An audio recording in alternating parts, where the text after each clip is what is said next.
sa kapatid ni Nog. Yan. Ito yung... Dito wala yung view. Ayan, view eh. Yun, no? oo.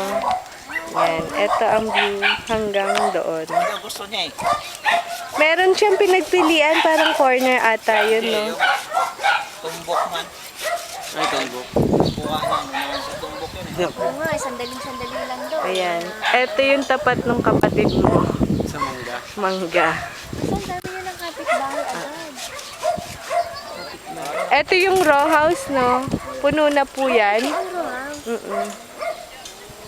Magkano naman yung pag may row house na?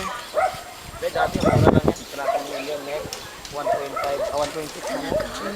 500 lang yan. Bahay lupa na. Ilang square meter po yan? Yung row house? 50. Oh, Ah, talaga? 500 lang yun noong na una. dati nung una na eh. Yeah. Meron na yung Line of house. eight yata yun, line of eight. Ah.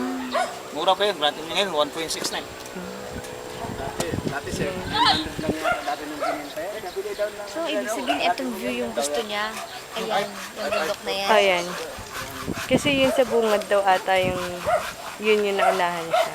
Para Kasi nagkapalit. Ito yung gusto nung dapat kukuha.